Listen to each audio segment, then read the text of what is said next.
এজন্য নিয়ামতের শুকর আদায়ার্থে ইমানের আওয়াজকে উঁচু করে এক আওয়াজ উচ্চ কণ্ঠে সকলেই কালিমাতুশ শুকর উচ্চারণ করছি আলহামদুলিল্লাহ।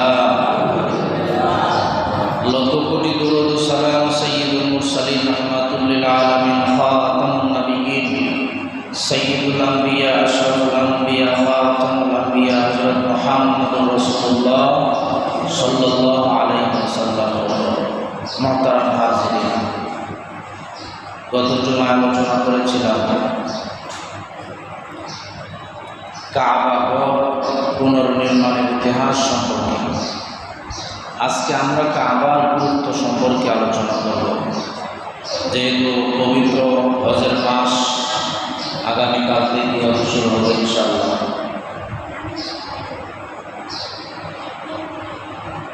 তারপর আগামীকাল আরও এক সপ্তাহ আছে। হজের মাস সামনে আসতেছে। হজের গুরুত্ব, কাবার গুরুত্ব, ফজিলত সম্পর্কে আমাদের জানা থাকা দরকার। এজন্য ইনশাআল্লাহ আপনাদের সামনে আজকে পবিত্র কাবা ঘরের গুরুত্ব এবং ফজিলত সম্পর্কে আলোচনা করব। আল্লাহ রব্বুল আলামিন যাতে আমাদের তৌফিক দান করেন, সকলেই অন্তরের প্রস্থল থেকে বলুন আমিন। কিবলা মুসলমানদের ইবাদতের ঘর। আমরা কাবার ইবাদত করি না, ইবাদত করি কাবার মালিক আল্লাহ। আমরা ইবাদত করি কাবার না কাবার মালিকের? কথা বলেন, কাবার ইবাদত করি নাকি কাবার মালিকের ইবাদত করি? আমরা সকলেই ইবাদত করি কাবার যিনি মালিক, তার ইবাদত করি। কাবা কিবলা, এইদিকে সারা বিশ্বের মুসলমানরা মুখোমুখি হয়, রুজু হয় একমাত্র আল্লাহকে পাওয়ার জন্য। আল্লাহকে পাওয়ার উদ্দেশ্যে মানুষ কিবলামুখী হয়। আল্লাহকে পাওয়ার উদ্দেশ্যে মানুষ কিবলামুখী হয়। আমাদের জন্য কিবলা হচ্ছে পশ্চিম দিকে। আমরা পশ্চিম দিকে দাঁড়িয়ে নামাজ পড়ি। যাদের ঘরবাড়ি ঠিকানা হলো কিবলা পশ্চিম দিকে, তারা পূর্ব দিকে নামাজ পড়ে। যাদের ঘরবাড়ি হলো কিবলা দক্ষিণ দিকে, তারা উত্তর দিকে মুখ করে নামাজ পড়ে। যাদের বাড়ি হচ্ছে ঘরবাড়ি হচ্ছে কিবলা উত্তর দিকে, কাবা উত্তর দিকে, তাদের কিবলা হচ্ছে দক্ষিণ দিকে। আমরা যেহেতু কিবলার পূর্ব দিকে আছে, কাবার পূর্ব দিকে কাছে, আমাদের কিবলা হচ্ছে কোন দিকে? পশ্চিম। এই যে কিবলা, এটা হচ্ছে হুদান লিল আলামিন। আল্লাহ রাব্বুল আলামিন বলেন, ইন্না আউওয়ালা বাইতিন উযিআ লিন-নাসি লাল্লাযী বিবাক্কাতা মুবারাকান ওয়া হুদাল লিল আলামিন। গোটা জগতের জন্য হেদায়েত হচ্ছে কাবা, কিবলা। গোটা জগৎবাসীর জন্য কিবলা কোনটা? কাবা। গোটা জগৎবাসীর জন্য হেদায়েতের কিবলা কোনটা? কাবা। এজন্য শুধু জীবিত অবস্থায় আমরা কিবলামুখী হয়ে নামাজে দাঁড়াই, এখানেই সীমাবদ্ধ না, বরং মানুষ যখন মারা যায়, মাইয়িতকে যখন দাফন করা হয়, তখন তার ঘাড়টা ঘুরাইয়ে আমরা কিবলামুখী করি কিনা? বুঝেন না কেন? মাইয়িতকে যখন আমরা শোয়াই, তখন তার চেহারা কিবলামুখী করি কিনা? দুনিয়াতে তার কিবলা ছিল কাবা, মৃত্যুর পরেও তার কিবলা হয়েছে কাবা। আমাদের মধ্যে একটা প্রচলিত ভুল আছে, সেটা হলো মাইয়িতকে আমরা শোয়াই একভাবে আর চেহারা দিই কিবলার দিকে। বরং একটা রং ভুল পদ্ধতি হচ্ছে। সহি পদ্ধতি হচ্ছে আমরা যেভাবে সুন্নত তরিকায় ঘুমাই, কীভাবে ঘুমাই? সুন্নত তরিকায় ঘুমাই, সেইভাবে ডান কাতে মাইয়িতকে শোয়াই। শুধু চেহারা কেবলা দিকে করলে হবে না, বরং তার পুরা বডিকে কেবলামুখী করতে হবে, তার সিনাকে কেবলামুখী করতে হবে। এখন তার সিনা কেবলামুখী করতে গিয়ে যদি দেখা যায় লাশ পড়ে যায়, সোজা হয়ে এভাবে রাখা যায় না, তখন উচিত হচ্ছে লাশকে কবরের পূর্ব পারের সাথে হেলান দেওয়া হলো তার পুরা বডিকে কেবলামুখী করে দেবে। সুবহানাল্লাহ। এই কেবলা শুধু যারা জীবিত আছে তাদের জন্য কেবলা না, বরং হুদাল লিল আলামিন, সমস্ত জগতের জন্য হেদায়েত হচ্ছে কি। এজন্য মানুষ যখন মারা যায়, মানুষ মারা যাওয়ার পরে যখন তাকে শোয়ানো হয়, তাকে কেবলামুখী করে শোয়ানো উচিত, সুন্নাহ। যদি কোনো মানুষ দুনিয়াতে জীবিত অবস্থায় কেবলামুখী হয় না, বাবামুখী হয়, ওই সময় যদি মানুষ মাইয়িতকে কেবলামুখী করে শোয়ায়, ফেরেশতারা যেন তখন বলে সারা জীবন কেবলামুখী হইলে না, জীবিত থাকতে বাবামুখী হইছ, জীবিত থাকতে তুমি হইছ ব্যবসামুখী, জীবিত থাকা অবস্থায় তুমি স্বার্থমুখী হয়ে গেছো, তোমার স্বার্থ যেদিকে যায় সেদিকে তোমার কেবলা হয়ে গেছে। আজকে তুমি নাপাক অবস্থায় চলে আসছো, তোমার রূহটা নাপাক হয়ে গেছে গুনার কাজ করতে করতে। আজকে তোমাকে কবরে কেবলামুখী করে কোনো লাভ হবে না। আজকে তোমাকে কেবলামুখী করে শোয়াইলেও তোমার কবরে আগুন জ্বলে উঠবে। দুনিয়াতে যারা কেবলামুখী হয়ে যাবে, মৃত্যুর পরে তার চেহারা যখন কেবলামুখী হয়ে যায়, কাবার মধ্যে যে প্রতিটা মুহূর্তে মুহূর্তে 120টা রহমত নাজিল হয়, ওই রহমতটা কেবলামুখী হওয়ার কারণে তার কবরে আসতে শুরু করে। আমার নিজের চোখের দেখা একটা যুবক, 18 বছর বা 20 বছরের একটা যুবক, জীবনে কোনোদিন জুমার নামাজও আদায় করে না। হঠাৎ একদিন মোটর সাইকেল অ্যাক্সিডেন্ট করছে। অ্যাক্সিডেন্ট করার পরে তার গান আর কেবলামুখী করা যায় না। তার মাথায় এমন একটা আঘাত পাইছে যে আঘাতের কারণে তার লাশটা কেবলামুখী করতে চায়, কিন্তু তার চেহারা কেবলামুখী হয় না, চেহারা পূর্বমুখী হয়ে যায়। জীবনে কেবলামুখী হয় নাই, জুমার নামাজও আদায় করে নাই, সন্দেহ আছে ঈদের নামাজ কোনোদিন আদায় করছে কিনা। ওই যুবকের লাশ আর কেবলামুখী করে না। এজন্য যাদের জান্নাতের হাওয়া যাদের কবরে আসবে, তারা দুনিয়াতে ছিল কেবলামুখী, কাবামুখী ছিল। মৃত্যুর সাথে সাথে যখন তাকে কবরের মধ্যে কাবামুখী করে শোয়ানো হইবে, কাবার মধ্যে যে 120টা রহমত প্রতিটা মুহূর্তে নাজিল হয়, ওই রহমত তার কবরের মধ্যে যেন আসতে শুরু হয়ে যায়। কেবলার তো ফজিলত।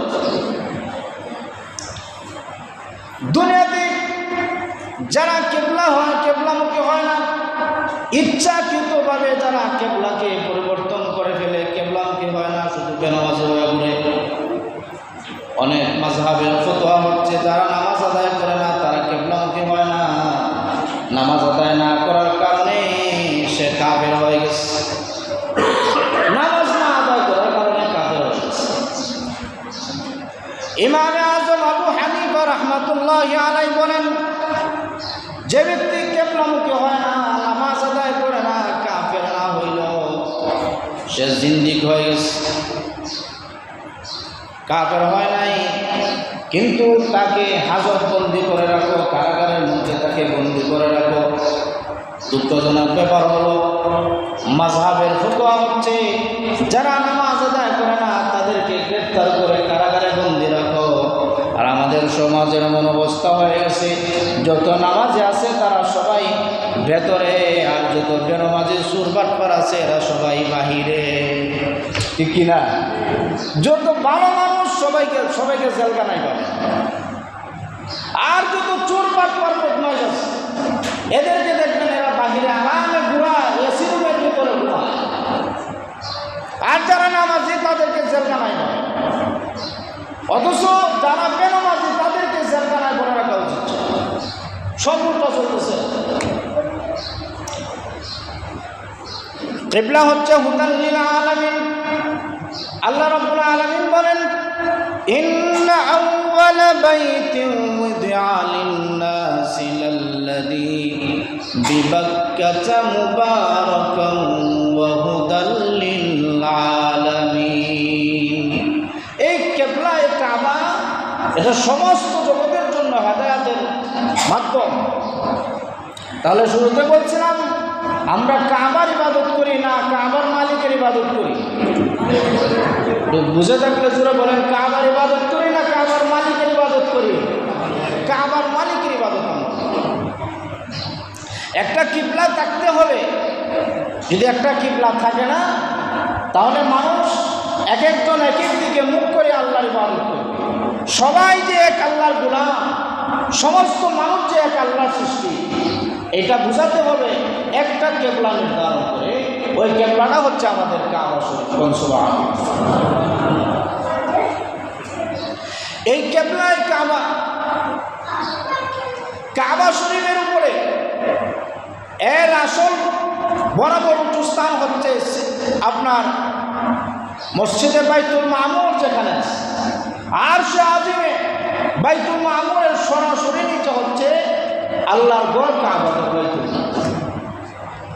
বাইতুল মামুরের মধ্যে প্রতিদিন 70,000 ফেরেশতা আল্লাহর ঘর তাওয়াফ করে।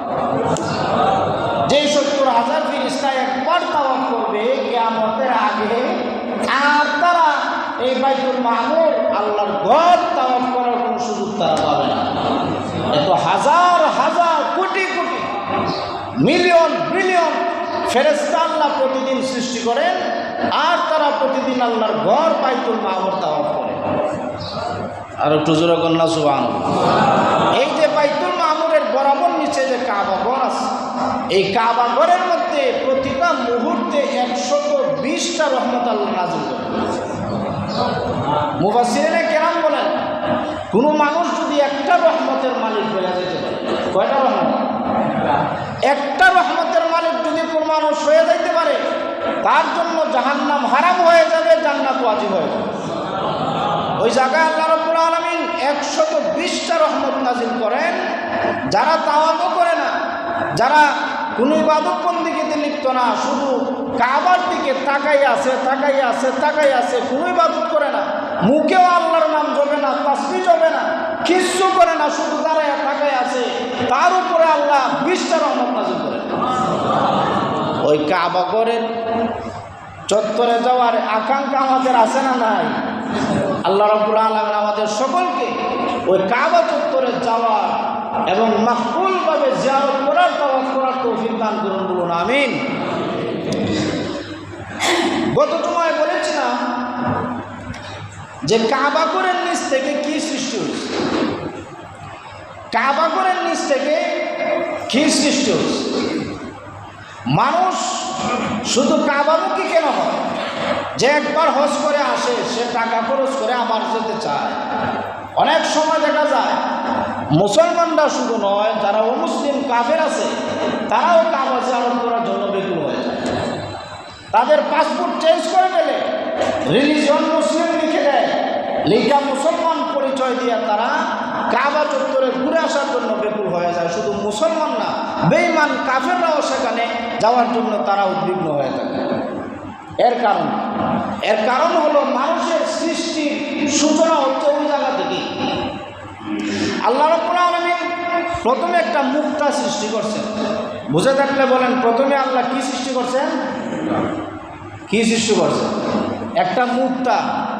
এই মুক্তা এমনভাবে পানি ছাড়তে লাগলো যে মুক্তার, ছোট একটা মুক্তার ভেতর থেকে এত পরিমাণ পানি বের হইল, 20 কোটি বর্গ মাইল এরিয়া জুড়ে ওই মুক্তার ভেতর থেকে পানির চাকা বের হয়ে গেছে। বুঝেন না? মনে হয় জুড়ে বন্যা সুবহানাল্লাহ, না বুঝতে সুবহানাল্লাহ কেন বলছেন? আল্লাহ প্রথমে একটা মুক্তা সৃষ্টি করছেন। এই মুক্তা আস্তে আস্তে কান্না করে তার ভেতর থেকে পানি বের হতে শুরু হয়ে যায়। এই পানিটা এত পরিমাণ জায়গা দখল করে 20 কোটি বর্গ মাইল জায়গা জুড়ে ওই মুক্তা পানি ছাইড়া দিছে, আর এত বড় পানির একটা চাকা তৈরি হয়ে গেছে। আপনারা বলবেন, শুধু মুক্তার ভেতর থেকে এত পানি আসলো কেমন? মুক্তাটা শুধু পানি আসলো করতে, এটা মনে হয় হুজুর মানতে পারলাম না। আসলে এটা বুঝতে গেলে আর একটা জিনিস বোঝা লাগে। আল্লাহর হাবিব সাল্লাল্লাহু আলাইহি ওয়াসাল্লাম সাহাবায়ে কেরামকে সঙ্গে নিয়ে চললেন জিহাদের ময়দানে। প্রতিমধ্যে তাদের খাবার পানি শেষ হয়ে গেছে। একজন সাহাবীর কাছে এত পরিমাণ পানি আছে, যে পরিমাণ পানি খাওয়ার মতোই পানি হয় না, আবার গোসল করবেন কেমনে, পবিত্রতা কেমন অর্জন করবেন? এত অল্প সংখ্যক পানি। সাহাবায়ে কেরাম বললেন, ইয়া রাসূলুল্লাহ, ইয়া হাবিবাল্লাহ, আমাদের কাছে যেই পরিমাণ পানি আছে এই পরিমাণ পানি তো খাইয়েই তৃষ্ণা মিটবে না। আমরা উযু করবো কীভাবে, আর গোসল করবো কীভাবে, আর প্রয়োজনে আমরা পানি কীভাবে ব্যবহার করব? আল্লাহর হাবিব সাল্লাল্লাহু আলাইহি ওয়াসাল্লাম সাহাবায়ে কেরামকে ডাক দিয়ে বলেন, ও সাহাবায়ে কেরাম, একটা পাত্রের ভেতরে তোমরা তোমাদের অল্প সংখ্যক পানিগুলো জমা করে রাখো। সমস্ত সাহাবায়ে কেরাম ছোট একটা পাত্রের ভেতরে অল্প কিছু পানি রাখলেন। আল্লাহর হাবিব সাল্লাল্লাহু আলাইহি ওয়াসাল্লাম শাহাদাত আঙ্গুল মুবারক ওই পানির ভেতরে ডুবাই দিলেন। শাহাদাত আঙ্গুল মুবারক পানির ভেতরে ডুবাই দেওয়ার পরে দেখা গেছে সমস্ত সাহাবায়ে কেরাম যার যার প্রয়োজন অনুযায়ী পানি গ্রহণ করার পরেও আরও অতিরিক্ত অনেক পানি রয়ে গেছে। কীভাবে সম্ভব? এটা বুঝতে হবে, এটা আমার রাসূলের মুআজিজা, আমার আল্লাহর কুদরত। সুবহানাল্লাহ। আল্লাহ চাইলে সব করতে পারে। পানি সৃষ্টি হয়ে গেল। পানি সৃষ্টি হওয়ার পরে পানি যদি কম হয় ঢেউ ছোটো হয়, আর পানি যদি বেশি হয় ঢেউটা বড় হয়। পানি ছোটো হইলে ঢেউ ছোটো, পানি যত বেশি জায়গা নিয়ে ঢেউটা তত বড় হয়। 20 কোটি বর্গ মাইল জায়গা নিয়ে পানি বিস্তৃত হয়ে গেছে। আল্লাহ রাব্বুল আলামিনের কুদরত, পানির ঢেউ করতে শুরু করে দেয়। আল্লাহ রাব্বুল আলামিন ফেরেশতাদেরকে নিয়ে পরামর্শ করলেন, ও ফেরেশতারা, আমি তো ইচ্ছা করছি পৃথিবীতে আমি আগে পৃথিবী সৃষ্টি করব, তারপরে ওই পৃথিবীর বুকে আমার প্রতিনিধি, আমার খলিফা আমি প্রেরণ করব সেই পৃথিবীতে। এই সংবাদ শোনার পরে আল্লাহ যখন পানি সৃষ্টি করলেন, পানি কান্না শুরু করে দিল, ঢেউ খেলা শুরু হয়ে গেল। যে আল্লাহ রাব্বুল আলামিন বলছেন আল্লাহ খলিফা পৃথিবীতে পাঠাবেন, কিন্তু পানি তো হেলে তুলে, এটা তো মানুষের বসবাসের উপযোগী কোনো জায়গা না, মানুষ তো এখানে বসবাস করতে পারবে না। তাহলে আল্লাহ কোথায় আল্লাহর প্রতিনিধিকে পাঠাইবেন? পানি কান্না করতে শুরু করে দিল, ধুল খাইতে শুরু করে দিল। আল্লাহ রাব্বুল আলামিন তার কুদরতি তাজাল্লি নজর একটা জায়গায় যখন ফেললেন, ওই পানির মধ্যে যখন ঢেউ তুলে ঢেউ খায়, আর ঢেউয়ে যখন পানি খায়, আল্লাহ রাব্বুল আলামিন যে জায়গার মধ্যে কুদরতি নজর করছেন, ওই জায়গার মধ্যে পানির ফেনা তৈরি হয়ে গেল। সুবহানাল্লাহ। পানির ফেনা যখন তৈরি হইল, ওই পানির ফেনা আস্তে আস্তে লালচে লালচে রং ধারণ করে, মাটির আকার ধারণ করে, এক সময় দেখা গেল এক গগনচুম্বী পাহাড়ের মতো ফেনা তৈরি হয়ে এটা মাটি হয়ে গেছে। আর জোরে কন্যা সুবহানাল্লাহ। মাটি যখন হয়ে গেল, আল্লাহ রাব্বুল আলামিন রুটির মতো ওই মাটিটাকে সাগরের উপরে, পানির উপরে বিছায়া দিলেন। তখন পানির উপরে যখন মাটিকে রুটির মতো বিছাই দিলেন, তখন কি বসবাসের উপযোগী হইল না? তো পানি তো এখনও দুল খায়, রুটিও দুল খায়।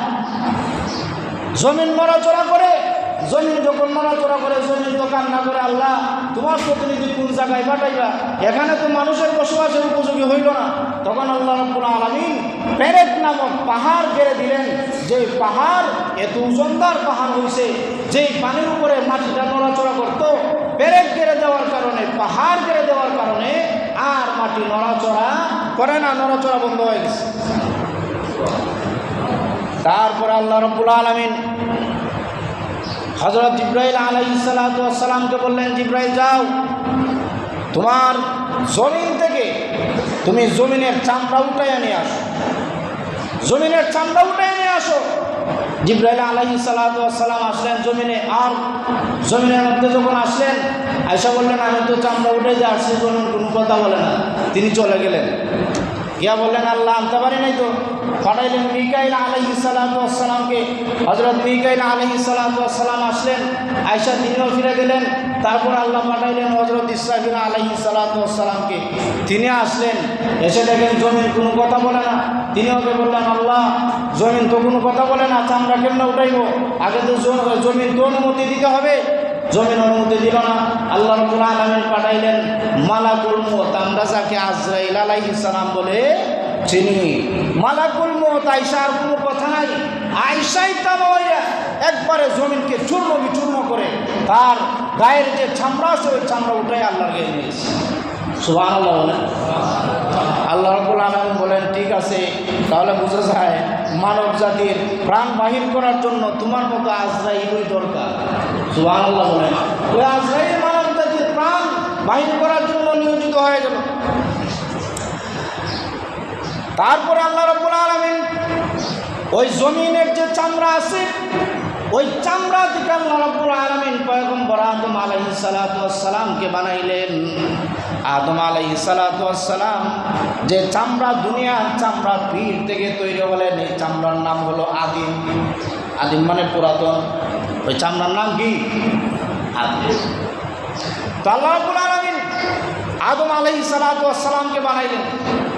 বানাইবার পরে যেই জায়গার থেকে, যেই জায়গার মধ্যে আল্লাহ রাব্বুল আলামিনের কুদরতি দৃষ্টি পড়ার কারণে মাটি সৃষ্টি হয়েছিল ফেনার থেকে, ওই জায়গাটা হলো বর্তমান কাবা শরীফের যে নিচের এরিয়াটা আছে, ওই জায়গার থেকে আল্লাহ রাব্বুল আলামিন আদম আলাইহিস সালামকে বানাইছেন। আর জোরে বলুন সুবহানাল্লাহ। এই জন্য আমরা তো আদমের সন্তান, যেই জায়গার থেকে আদমকে বানাইছেন ওই আদমের সন্তান আমরা আদমের সন্তান। আদম মাটির তৈরি, আর মাটি ফেনা থেকে তৈরি। আর ওই ফেনা যে জায়গার মধ্যে সৃষ্টি হয়েছে ওই জায়গার মধ্যে আল্লাহ রাব্বুল আলামিনের কুদরতি নজর পড়ছে। ওই নজর থেকে আল্লাহ রাব্বুল আলামিন এই জায়গাকে এত বরকতময় করছেন, এত আল্লাহ রাব্বুল আলামিনের কাছে এত পছন্দ হয়েছে যে কিয়ামত পর্যন্ত ওই জায়গায় মানুষ যেতে হবে, হজের উদ্দেশ্যে যেতে হবে, সেখানে জিয়ারত করতে হবে। কোনো হিন্দু বৌদ্ধ নাই।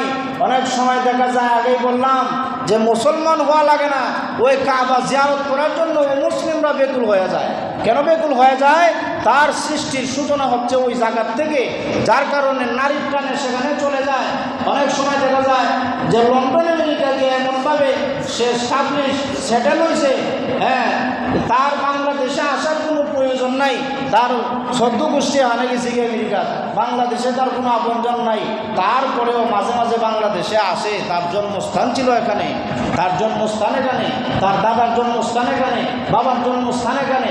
যদি অস্থায়ীভাবে বসবাসের জন্য আসে না, দুই একদিন বুইরা যাওয়ার জন্য আইসা যায়। ঠিক না বেটি? এটা কিসের টান?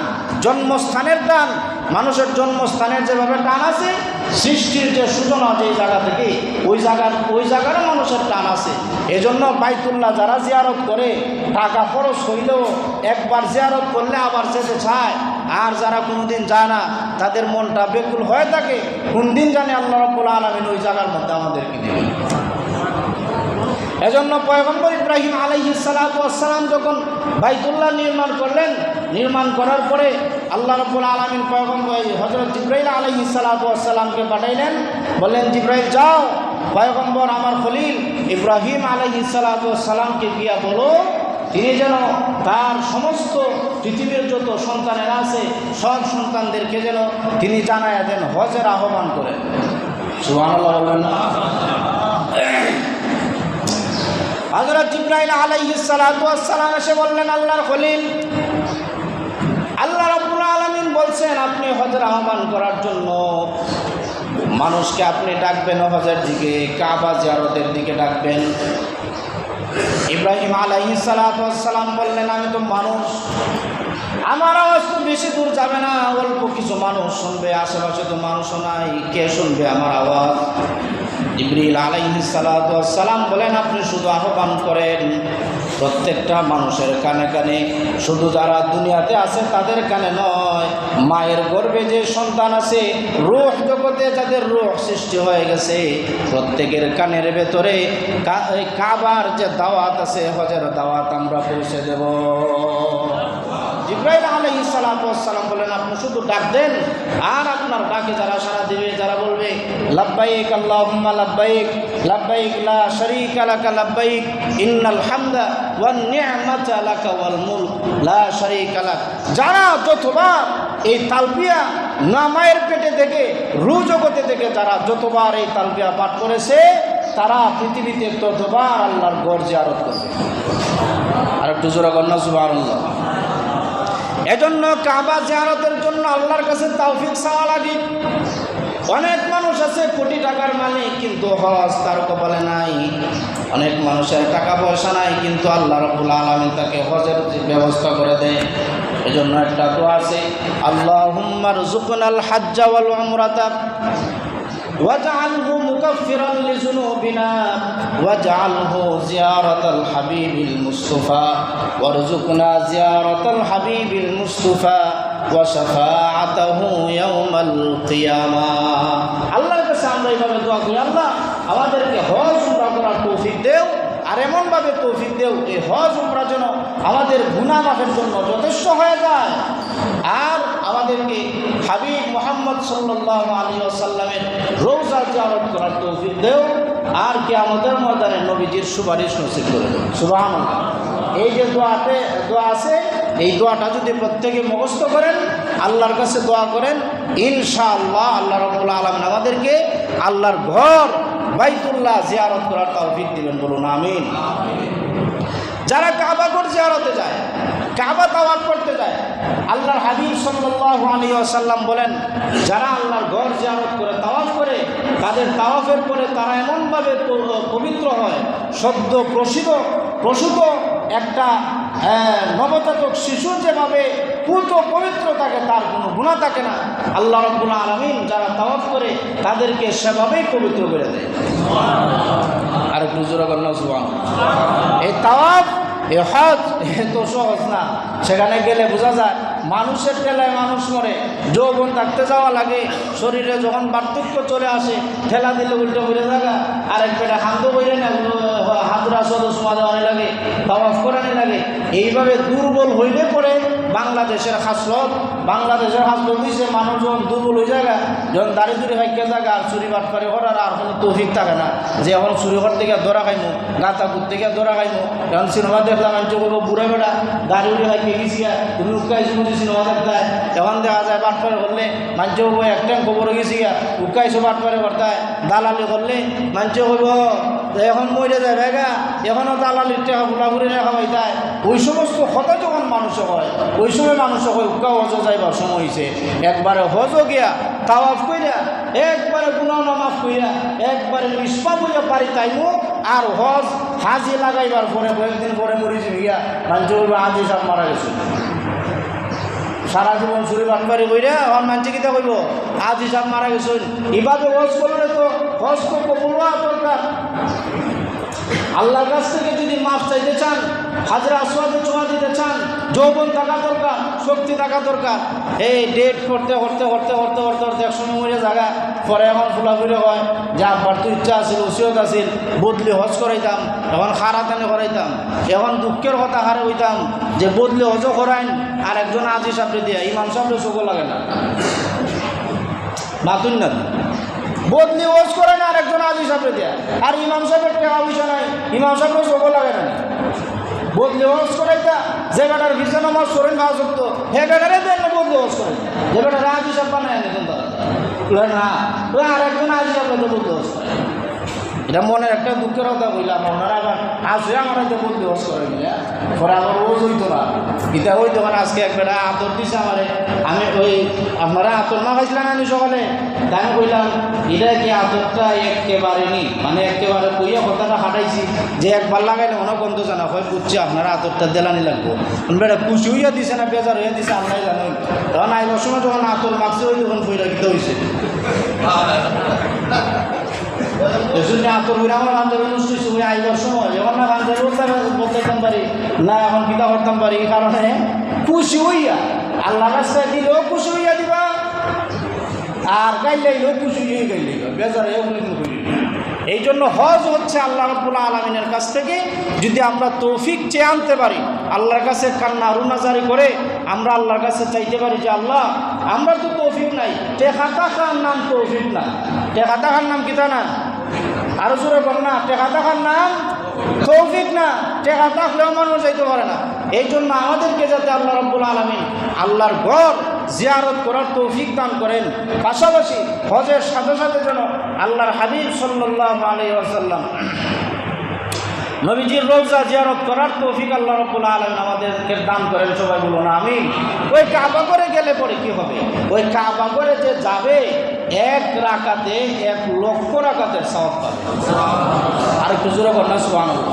আমাকে একজন প্রশ্ন করলেন যে কাবা ঘর জিয়ারতের পরে আমরা যদি মদিনা জিয়ারত করতে যাই তাহলে তো আমরা জিয়ারত করতে যাব মসজিদে নববী, এক রাকাতে 50,000 রাকাতের সওয়াব, আর সাথে সাথে আমরা জিয়ারত করে ফেললাম। আমি বুঝেন, নবীজির রওজা কেউ অপশনাল বানাবেন না। নবীজি নিজে বলছেন যে হজ করতে আসে কিন্তু আমার রওজা জিয়ারত করে না, সে একজন বিগণ আমার উম্মত। তো নবীজি বলছেন জিয়ারত করার জন্য, আর আপনি যান মসজিদে নববী নামাজ পড়ার লাগি মাতুন না। নবীজি কইছেন আমার খবর জিয়ারত করার জন্য আসবা, আর আমরা যাই বুঝি মসজিদে নববী 50,000 পাইবার লাগে। কাবার মধ্যে পাওয়া যায় 1 লাখ, আর আপনি 1 লাখ তো একজন 50,000। এর সাইডে বুকা আছে দিন না, 1 লাখ তো 50,000 করে। মসজিদে হারামের মধ্যে 1,00,000 রাকাত, এক রাকাতে সওয়াব পাওয়া যায়, আর মসজিদে নববীতে 50,000 পাওয়া যায়। এখন আপনি বলেন 50,000 বেশি না 1 লাখ বেশি? আপনি 1 লাখ দিয়ে 50,000 করে যায়। আসলে মসজিদে নববী জিয়ারতের উদ্দেশ্য না, বরং উদ্দেশ্য হচ্ছে নবীজির রওজা জিয়ারত করা। আর নবীজির রওজা জিয়ারত করা গেলে আল্লাহ বলেন আমার নবীর মহব্বত, আল্লাহ যেন বলেন আমার নবীর মহব্বতে তুমি আমার নবীর রওজা জিয়ারত করার জন্য আসছো, কাবার মধ্যে 1,00,000 রাকাত পাইতা, আমি তোমাকে মাহরুম করবো না, 50,000 সওয়াব দিলাম। আরো জোরে বলেন না সুবহানাল্লাহ। আল্লাহ হয় কাবা কই আর মসজিদে নববী কোথায়? আল্লাহ আল্লাহর বান্দাকে মাহরুম করেন না যে আমার নবীর, আমার হাবিবের মহব্বতে তুমি আসছো, তোমাকে 1,00,000 দিতে পারবো না, কারণ সেটা মসজিদে হারাম কাবা ঘর। তোমাকে যাও 50,000 সওয়াব দিয়ে দিলাম 1 টাকা। এই জন্য নবীজির মহব্বত যদি আমরা দিলের মধ্যে রাখি, ইনশাআল্লাহ আল্লাহ রাব্বুল আলামিন আমাদেরকে নবীজির মহব্বতের উসিলায় কাবাও তাওয়াফ করার, জিয়ারত করার তৌফিক দিবেন, নবীজির রওজা জিয়ারত করার তৌফিক দিবেন। আল্লাহ যেন আমাদেরকে তৌফিক দান করেন, বলুন আমিন। আলহামদুলিল্লাহ, আমাদের নবনির্বাচিত ভাইস চেয়ারম্যান সাহেব, আপনাদের সন্তান, আমাদের মসজিদের কমিটির সভাপতি তিনি আসম আফজাল আলী রুস্তম সাহেব, উনি একটু আগে আমাকে আজানের আগে ফোন দিয়া বললেন একটা ব্যস্ততার কারণে আজকে মসজিদে আসতে পারেন নাই।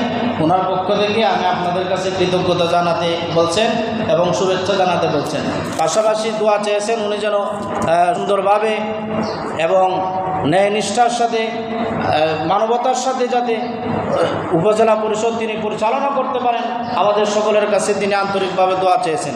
2 নম্বর হচ্ছে আমাকে একটা মেসেজ দিয়েছেন তিনি বলছেন আগামীকাল 6 মাস বয়স থেকে 5 বছর বয়স পর্যন্ত শিশুদেরকে কি টিকা জানি কি একটা আছে যে ভিটামিন এ, এই টিকা শিশুদেরকে দেওয়া হবে আমাদের হাসপাতালে। আপনাদের যাদের বাচ্চা কাচ্চা আছে ভিটামিন এ টিকার জন্য আপনাদের বাচ্চাদেরকে 6 মাস থেকে 5 বছর বয়সের যারা বাচ্চা আছে তাদেরকে টিকার জন্য উপজেলা স্বাস্থ্য কমপ্লেক্সে আপনারা নিয়ে যাবেন। এই দাওয়াত দিয়ে আমি আজকের বক্তব্য এখানে শেষ করছি। আল্লাহ পাক রব্বুল আলামিন যাতে আমাদের সকলকে যা আলোচনা করলাম বুঝার, আমল করার তৌফিক দান করেন, বলুন আমিন। এবং আল্লাহর ঘর এবং মুহাম্মদ সাল্লাল্লাহু আলাইহি সাল্লামের রওজা জিয়ারত করার তৌফিক দান করেন, বলুন আমিন। ওয়া আখিরু দাওয়ানা আলহামদুলিল্লাহি রাব্বিল আলামিন।